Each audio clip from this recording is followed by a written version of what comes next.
one story was when I was in college. There was a white male who classified himself as a Jew who I used to study with, and he actually demonstrated a lot to me because we were in engineering classes, but he was always, he was never afraid to ask the stupid question. And it's interesting how the code always, Mr. Fuller, in the code it says that there's no stupid questions, there only questions that don't get asked. And he would always ask, you know, the craziest question. And people, sometimes he'd ask a question and people would laugh. And he'd stand up and look around and say, so you guys understand that? I don't. He says, tell me how it works. You know, you sit there like he'd ask you, well, do you understand how it is? Please explain it to me. His name was Ross. And so one day we were studying, and there were some people from Iran who, it was during that, the hostage crisis in the 80s. And we were discussing that. And he had explained to me that it was his impression that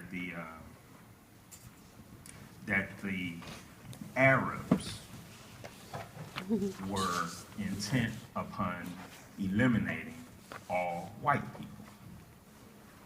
And we used to tease them and say, oh, so that's what they're plotting. We would say, so they're plotting to eliminate you. And he says, well, maybe you don't believe it, but most white people do. And it was interesting, you know, coming from him. It was very interesting coming from him. And he would always bring up these subjects in front of other white people and other white people who classify themselves as Jews. And they got to the point that they never wanted to talk about racism around him. Because he would just say that, you know, he would lately talk about what people talk about in the frats.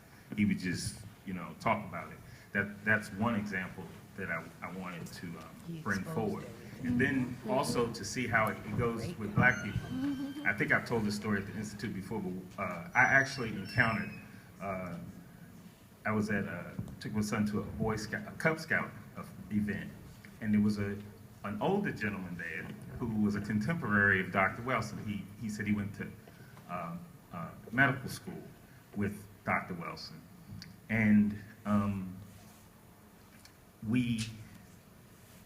it was interesting because when he brought Dr. Welsing up, he brought up the subject that, you know, he asked me, does your son, you know, go to school with white kids?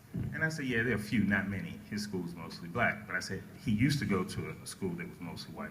He says, well, what's the interaction with? He says, because my son comes home and he only says that he wants to have like some white girls for a girlfriend. And so I says, well, you know, we living in the system of white supremacy. That's what's going to be put in front of you. He says, you sound like this woman who went to medical school with me, Frances Welsing. She's always talking, and she's crazy. And, you know, she's off and started talking about the albino monkey thing and this whole thing. And I said, well, how can you know, what was she saying? And he sensationalized everything to the point that it was very hard for me to just stop, let all that go, and address the issue that he was talking about, because that's what we actually had in common. Well, how do you have an image of acceptable for black females that you want your sons to be attracted to? And we kept going and kept going and kept going. And he said he appreciated the conversation and everything. And I said, and he said, where did you get all that? And so I said, from Dr. Welsing. You know? And he says, no, that's not what she's into.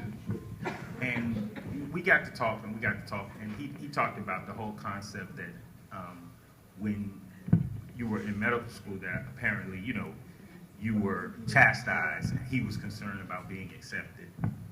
And so, you know, there was a gulf there.